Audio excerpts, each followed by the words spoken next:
आइए पहले मैं आपको कुछ आंकड़े दिखाता हूं और उसके बाद मैं बताऊंगा कि किस तरीके से एआईएमआईएम यहां पर जीत हासिल कर सकते हैं और इनके बीच में जो है वो बाधा बन रहे हैं समाजवादी पार्टी और बहुजन समाजवादी पार्टी। किस तरीके से कुछ एग्जांपल देख लेते हैं। आपकी स्क्रीन पर दिख रहा होगा सीतापुर में जीत किसकी होती है तो बीजेपी की जीत होती है। 98,000 वोट लाकर जीत जाते हैं बीजेपी, जबकि सपा और बहुजन समाजवादी पार्टी और समाजवादी पार्टी ये दोनों मिलकर एक 74,000 वोट लाते हैं और एक 52,000 वोट लाते हैं। और अगर 74 और 52 इन दोनों को मिला दिया जाए तो ये सीधा 1.25 लाख से भी ऊपर हो जाते हैं, जबकि आसानी से जीत हासिल कर सकते थे, बीजेपी को रोक सकते थे। लेकिन इन दोनों के वोटों के बंटवारे की वजह से सीतापुर की सीट जो है बीजेपी की जीत होती है। नीचे चलते हैं, थोड़ा सा नीचे आपकी स्क्रीन पर दिख रहा होगा जीत किसकी है, बीजेपी की जीत होती है मात्र 42,000 वोट लाकर, जबकि समाजवादी पार्टी और बहुजन समाजवादी पार्टी ये दोनों जो है एक 58,000 वोट लाते हैं और एक 47,000 वोट लाते हैं। और इन दोनों को मिला दिया जाए तो ये 1 लाख से ऊपर हो जाता है, जो कि आसानी से जीत सकते थे। लेकिन इन दोनों के वोटों के बंटवारे की वजह से जो है बीजेपी जो है आसानी से जीत जाती है। इसके अलावा देख लेते हैं मीरापुर में जीत किसकी होती है, बीजेपी की। 69,000 वोट मात्र लाते हैं बीजेपी और इनके उम्मीदवार जीत जाते हैं, जबकि समाजवादी पार्टी और बहुजन समाजवादी पार्टी 2 मुस्लिम उम्मीदवार को उतारते हैं, लियाकत अली और नवाजिश आलम को। लियाकत अली 68,000 वोट लाते हैं, जबकि नवाजिश अली जो है वो 39,000 वोट लाते हैं। इन दोनों के वोटों को अगर जोड़ दिया जाए तो ये जो है सीधा लाख पार हो जाता है, जबकि जीत कितने में हुई बीजेपी की, मात्र 69,000 वोटों से। तो देखिए किस तरीके से समाजवादी पार्टी और बहुजन समाजवादी पार्टी की वजह से जो है ये सीट बीजेपी को जीत हासिल हुई है। इसके अलावा मैं आपको आपकी स्क्रीन पर दिख रहा होगा कि यहाँ पर मात्र बीजेपी की जीत होती है 85,000 वोट लाकर, जबकि समाजवादी पार्टी और बहुजन समाजवादी पार्टी जो है उनमें से एक ने जो है 56,000 वोट लाया और दूसरे ने 44,000। इन दोनों को जोड़ दिया जाए तो ये भी लगभग लाख के आसपास है, जो कि आसानी से बीजेपी को हराया जा सकता था।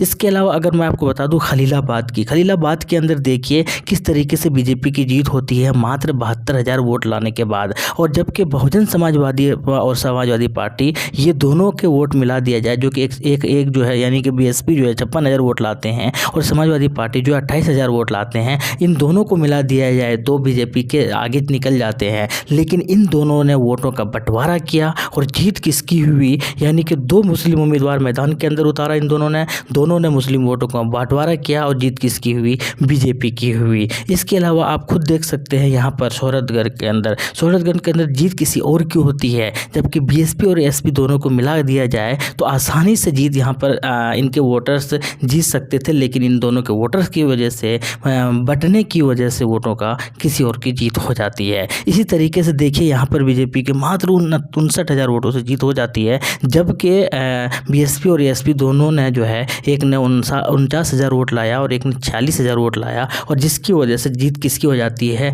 बीजेपी की मात्र 59,000 वोटों के साथ। इसी तरीके से मैं आपको बता रहा हूँ बरहारपुर की अगर बात की जाए, देखिए किस तरीके से बीजेपी की जीत हुई है मात्र 78,000 वोट लाकर, जबकि कांग्रेस और बीएसपी ने जो है एक ने 68,000 वोट लाया और एक ने 50,000 वोट लाया। इन दोनों के वोटों को अगर मिला दिया जाए तो ये लगभग 1.25 लाख के आसपास है, जो कि आसानी से जीत हासिल कर सकती थी, बीजेपी को रोक सकते थे। इसी तरीके से लोनी की अगर बात की जाए तो लोनी में देखिए बीजेपी की जीत होती है 1,13,000 वोट लाकर, जबकि बीएसपी और एसपी 2 मुस्लिम उम्मीदवार को मैदान में उतारते हैं, और जबकि बीएसपी में से 70,000 वोट लाते हैं और एसपी जो है वो 42,000 वोट लाते हैं। इन दोनों को मिला दिया जाए तो आसानी से जीत सकते थे बीजेपी, लेकिन यहाँ पर मुस्लिम वोटों का बंटवारा होता है, एसपी और बीएसपी दोनों ही मुस्लिम वोटों को बांटते हैं और सीधा फायदा किसको होता है, बीजेपी को होता है। इस तरीके बहुत सारे मिसाल है दोस्तों, बहुत सारे एग्जाम्पल है, लगभग 100 सीट के आसपास ठीक ऐसा ही हुआ है जैसे कि मैं आपको बता रहा हूँ। ददरौल की अगर बात की जाए तो देखिए यहाँ पर भी बीजेपी की जीत होती है 40,000 वोट लाकर,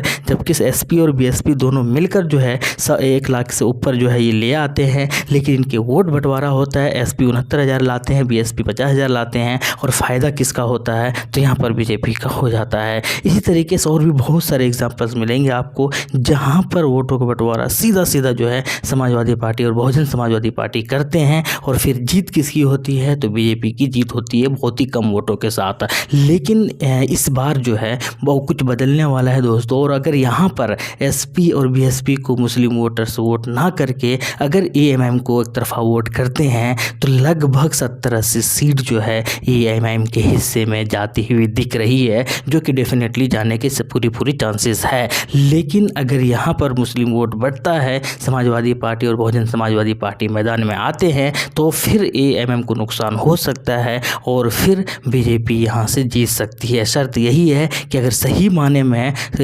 समाजवादी पार्टी और बहुजन समाजवादी पार्टी और कांग्रेस को रोकना है उत्तर प्रदेश के अंदर बीजेपी को, तो एएमएम के सामने उम्मीदवार बिल्कुल भी खड़ा ना करें, स्पेशली उन 100 सीटों पर जहाँ पर मुस्लिम उम्मीदवार अच्छे खासे हैं, मुस्लिम वोटर्स अच्छे खासे हैं, वहाँ पर बिल्कुल भी एएमएम के सामने उम्मीदवार भी खड़ा ना करें। तभी जाकर बीजेपी जो है एआईएमआईएम जो है बीजेपी को रोक सकती है आसानी के साथ। आपके सामने खुद ही आंकड़ा रहा। आप क्या कहते हैं, कैसा लगा आपको ये वीडियो, कमेंट सेक्शन में बताइएगा। शुक्रिया, जय हिंद।